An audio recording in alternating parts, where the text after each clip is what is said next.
This woman is not running a word processor. She's a computer scientist at the FBI trying to solve a crime. In fact, law enforcement agencies all around the country are turning to computers to try to make police work more efficient and more effective. Today, we take a look at computers as crime stoppers on this edition of the Computer Chronicles.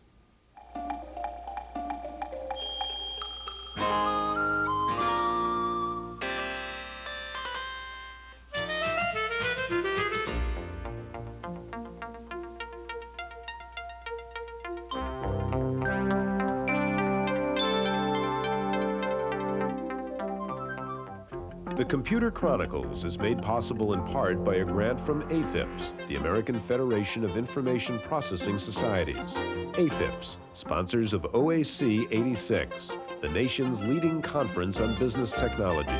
For conference information, call 800-OAC-1986. Exploring today's business solutions. Additional funding is provided by McGraw-Hill, publishers of Byte.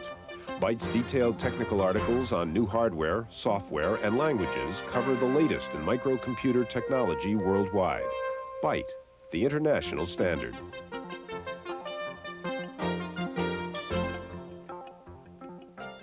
Welcome to the Computer Chronicles. I'm Stuart Chaffee, and this is Gary Kildall. Gary, on the computer we have a game called Murder by the Dozen, in which I play a detective in the city of Metropolis, and I'm trying to solve a crime. And you can see one of the tools I have available to me is a crime computer. And I can call up the computer, and it gives me some clues as to who the suspects might be in this crime. Well, this is just a game, but in fact, real policemen are using real computers to nab real criminals these days. Is this another example, Gary, of one of these vertical applications we've seen before of the computer's incredible ability to massage massive amounts of data? Well, Stuart, I think it's that and a whole lot more, because not only data records, we're dealing with graphical materials like fingerprints, photographs, things of that sort. And it's a situation now where no one person can deal with these things on 3x5 cards, scraps of paper, and phone calls. So it's going to be interesting to see how computer technology, data communications, database systems are applied in this area where we need to have rapid access to information like that. Well, on today's program, we're going to take a look at computers in law enforcement. We'll see a supercomputer that can sort through millions of fingerprints in a matter of seconds. We'll see the computers that go into action when you dial 911, and we'll take a look at the latest artificial intelligence systems being used by the FBI. We're going to begin by looking at a $1 million computer that helped nab the prime suspect in California's infamous Night Stalker case. Since Scotland Yard began using fingerprints to track criminals in the 19th century, law enforcement agencies have faced the uncomfortable fact that a fingerprint without a suspect is often useless. To match a smudged partial print taken from the scene of a crime to one of the millions on file is so time-consuming that a criminal is likely to die before an accurate match is made. But to break this intricate code of loops and ridges that makes every person unique, the California Department of Justice has replaced its 7 million fingerprint cards with billion-byte optical discs, exchanged manual searches with a pattern search by computer, and the results have been rewarding. In the UCLA murder-kidnap case of the two young people, the only available print was very, very faint. It was lifted from a car that had been torched to try to destroy any clues. And it's a perfect example of a case that would never have been solved without Cal ID. Now, to match this particular print, we had to search over 3 million records, that is 3 million individual prints. We estimate that it would have taken our fingerprint specialist 67 years to do that search manually. Cal ID did it in less than 20 minutes, and of course we got our man. To match suspect with print, the $22 million NEC supercomputer searches through 12 million digitized prints at a rate of 12,000 per second. As the prints come in, they are scanned and electronically traced. Unclear areas are zoned out with a light pen. Minutia, or the identification points of a fingerprint, are mapped out according to the number of ridge lines between one point and its 4 closest neighbors. It's the relative position of each point to the others that the computer considers when looking for a match. Each print is given a score, indicating the probability of an exact match. But the final confirmation is still done by a human being. The Cal ID system will ultimately offer remote access so that local police departments can get immediate help from the world's fastest and most accurate sleuth.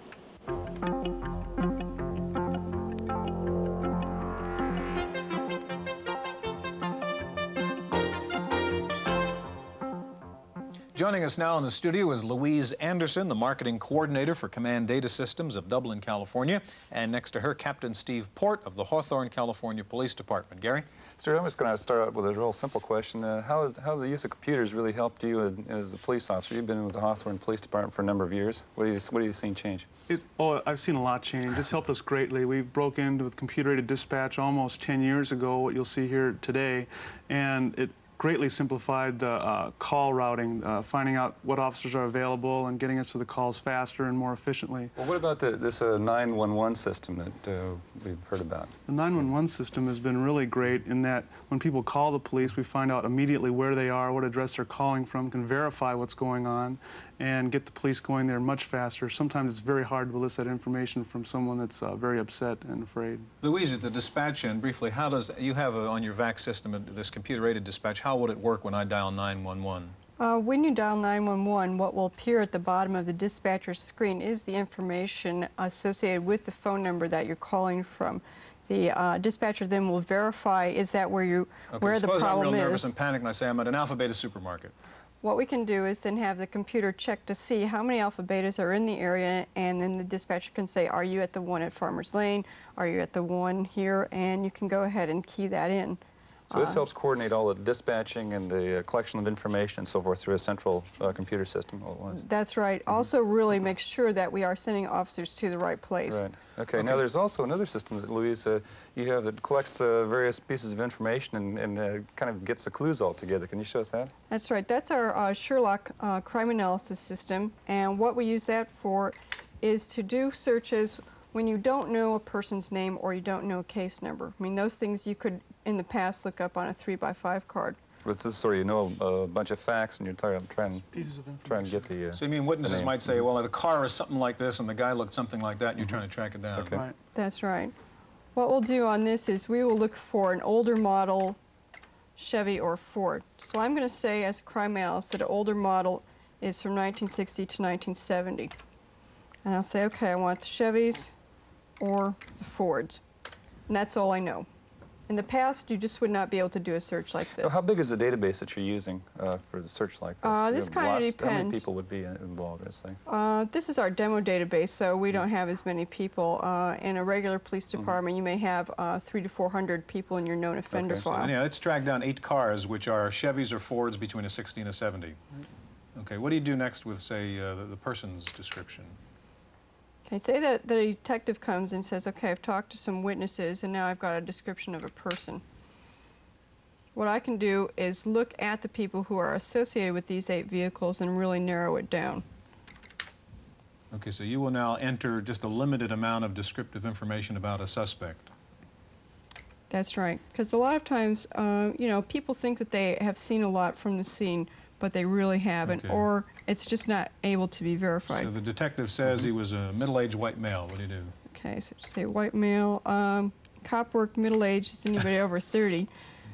So I'm going to say 30 to 45, and say he's kind of a medium height. So I'm going to say he's 5'8" to 5'10", and that's all I know. Okay, so your computer is now searching all the records of what information you have on people who have been arrested for crimes. These are past arrest records. That's right. Okay, to see if anybody meets those, well, you did it. So what's it tell you? We have one person, and as a crime analyst, what I would do is go pull that person's record and take it over to the detective and say, here's your guy. Steve, has this in fact made crime fighting more efficient? I mean, do you have a higher percentage of arrests and convictions because of your computer information? Well, I think it's hard to say at this rate. The beauty of this, what Louise just showed you, is that not just Louise, but any officer can get this information from the computer. You don't have to go to one central focal point and say, please do this inquiry for me. Any officer with some training can sit down and extract that same kind of information based on his investigation from the computer. So from that standpoint, yeah, we're more productive because we're able to grab the information, go use it, get a real fast turnaround, and probably solve some more crimes. Okay, we're going to get back to you in just a minute. As you might suspect, one of the most high-tech police companies in the country is right here in the Silicon Valley in San Jose. Our reporter Wendy Woods went out and rode in the San Jose police car to see how they use computers. For years, emergency and police services kept track of units in the field through the old card-on-a-peg method. Today, more and more of them have computerized virtually every aspect of dispatch services. And the San Jose Police Department is among a handful who've taken computers one step further. All the command officers' squad cars are equipped with mobile computer terminals, which provide officers with access to the location and status of all units in the field, as well as a variety of motor vehicle and crime record information from state and national databases. When the system is down, or like the week we didn't have them when we were changing over to our new units, you really feel lost without them. It's sort of like being in a dark tunnel and no lights being available. You don't know what's happening in the district. You really have to listen to the radio to catch every little thing.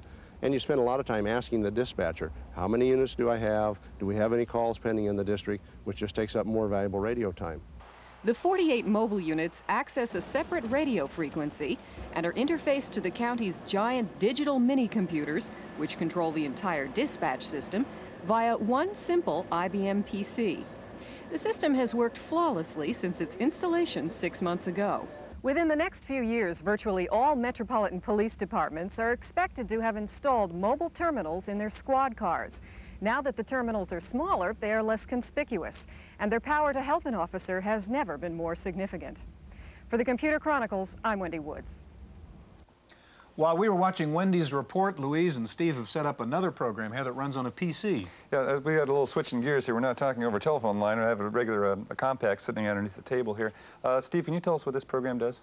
What Louise and I want to show you is land track software, and what it does is it goes against the database with some graphics software. It's a map of the city here, and what we'd like to do is to extract from the database all the robberies that occurred between a certain amount of time within the last 30 days. So let's say between noon and 10 o'clock in the last 30 days. It goes out to the database and plots those crimes on the map. So each one of those dots represents the location of a crime. That's right. As you can see, they're lined up, many of them along some of the major streets in this area. And so what we would do is use this information visually to go with the police lieutenants, police sergeants, and ask them to come up with a plan, how to deploy, how to deal with these crimes at the time when they're occurring, and look for the types of people that are doing them with some crime analysis information. So this information can be fairly up to date then? Oh yes, every day. As a matter of fact, it can be updated every day. Now, Steve, suppose you want to go backwards now and ask Louise, I want to know exactly what kind of crime was committed on that green thoroughfare there. Can she do that? All she has to do is center the crosshair on one of the asterisks, and it'll just show a profile of the crime on the lower screen. Okay, so you're pulling up now the Word file that supports the crime that took place at that particular location, and there it is. Right, and it gives you a profile of the type of crime. In this case, it's a robbery that occurred on Breezewood Drive, the time of day, the officer that took the report, and just gives you a real good idea of the specifics of the crime. Now, you also have some things on the panel here that say area zoom, slide, and so forth. What do these other functions do? That's some different functionality of the software. You can zoom in on a certain area, in this case some reporting districts, certain street segments. You can edit some of the things that are in there if you want to change that. There's just a number of functions you can see listed right there. Okay. The mouse enables you to do that. And Louise, these systems are actually in use now. This is not just That's right. In addition to Hawthorne, there's one at Norwalk. We also have been contracted to install them in several other places. Thank you very, very much. Now, in just a minute, we're going to go to Washington and visit the FBI to see the absolute latest in computers that help to fight crime. So stay with us.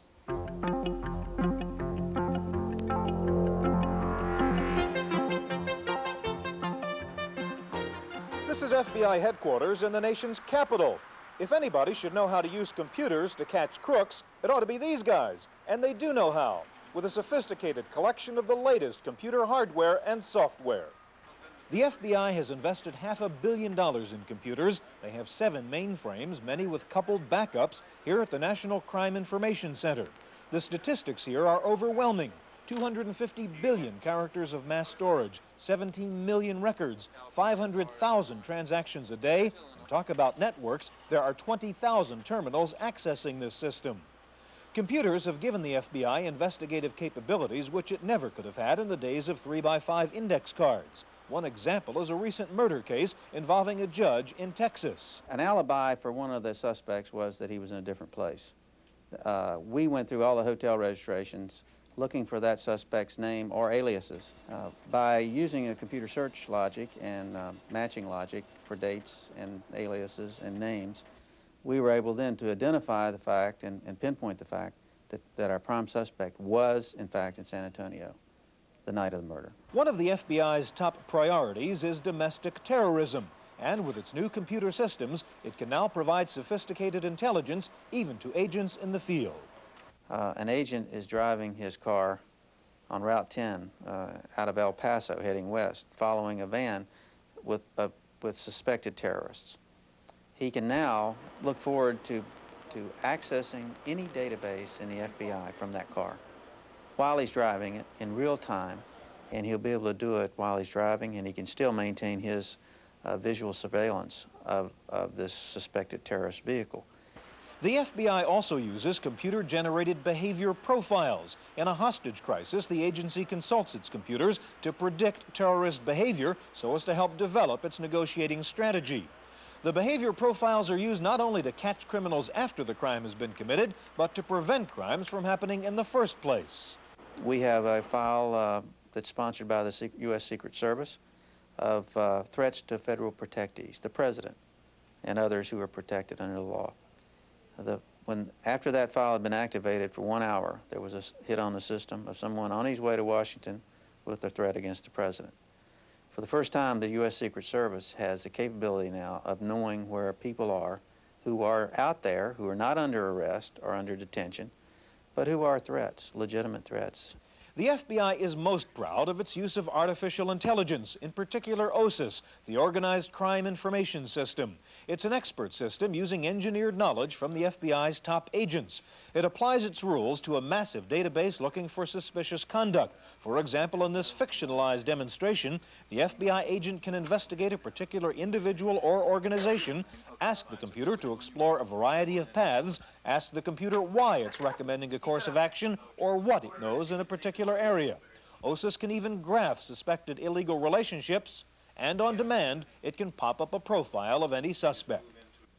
Gary, we didn't get to see some of the best stuff at the FBI because of security considerations, but I assure you their computer systems are very sophisticated. Well, we'll have some of our own sophistication on this segment. I think so. Let me introduce the two guests who have joined us now. Dr. Earlene Busch, who's the president of Information Access Systems of Boulder, Colorado, and David Hall, the director of Information System Programs at Search Group Incorporated of Sacramento.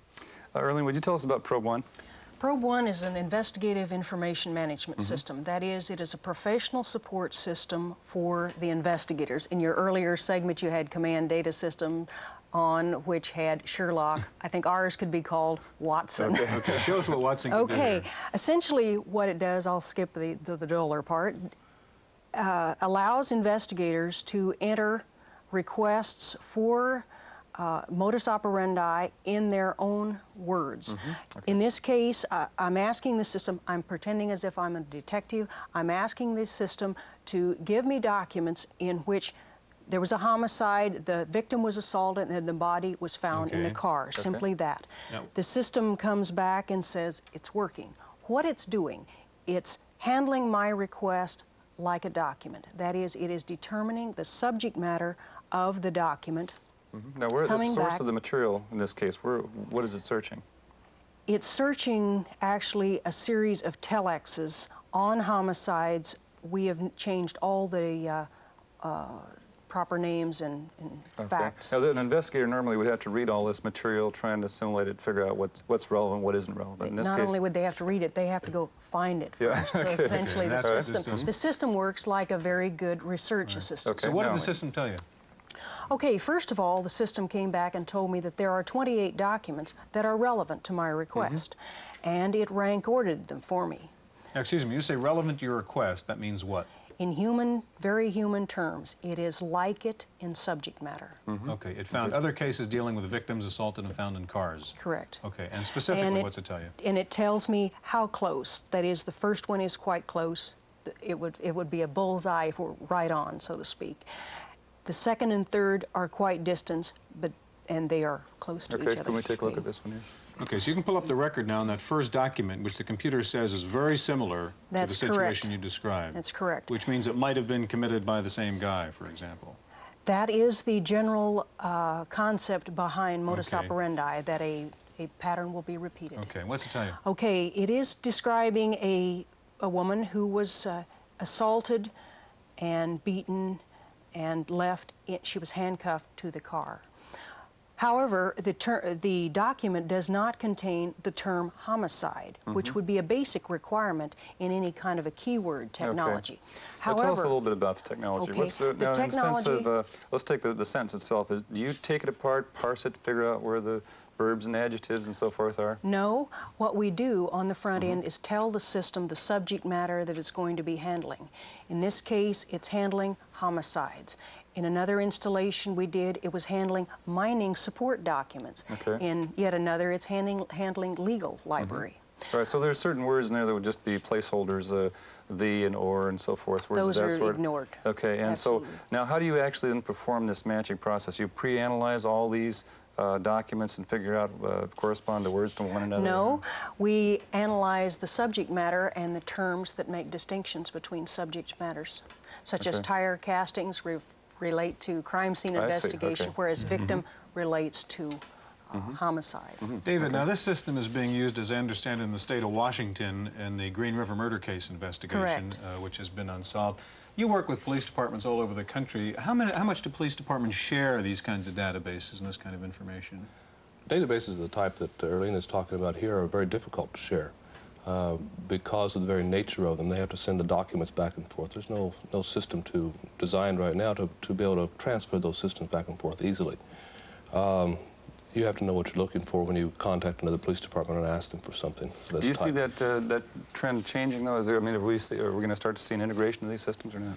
I believe with the development of this type of system and other systems of this type, as you refer to the FBI, that we will see a much greater sharing of this kind of information. How frequently are these kinds of sophisticated systems used? I mean, is cost a major factor in whether or not a police department can get into this kind of computer support? Definitely.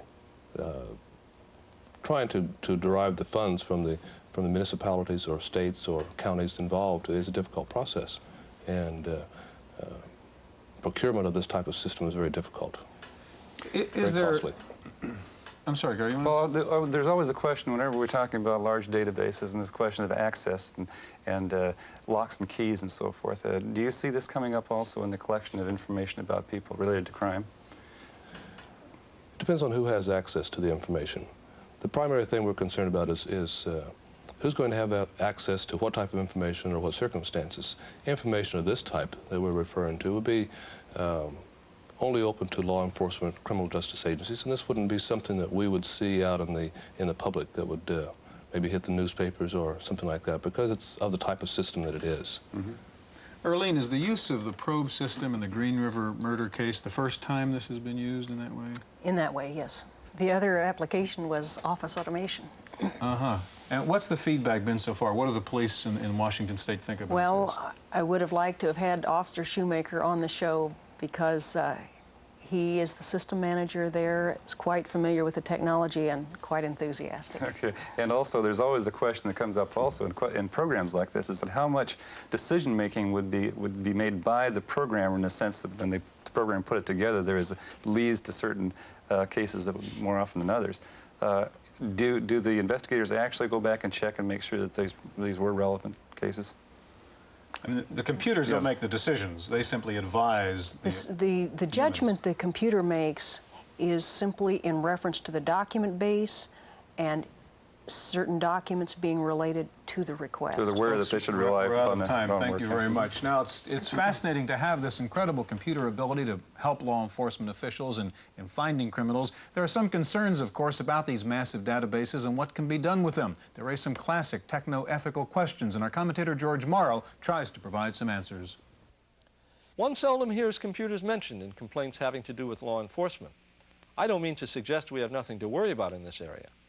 However, the techniques used in audit trail checks and security access logs, which protect operating systems and accounting software, are tools which can keep the abuse of information by law enforcement personnel to a minimum. We do need safeguards in this area. But equally important, we need to realize that the very nature of crime makes computers potentially a productive tool for our police departments. Criminals almost always repeat the way they commit a crime, and computers are particularly good at spotting, and analyzing repetitive patterns. Also, they can save time and effort with the myriad of paperwork which is becoming a larger part of a policeman's day, whether in connection with a crime or as part of something as simple and routine as an auto accident. Today, there is fierce competition for our tax dollars, which will not change in the near future. Computers can make these tax dollars work harder for us in law enforcement.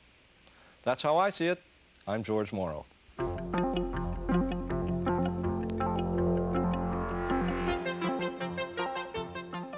In the Random Access file this week, it looks like January 21st will be the day that IBM finally releases several long-awaited new products.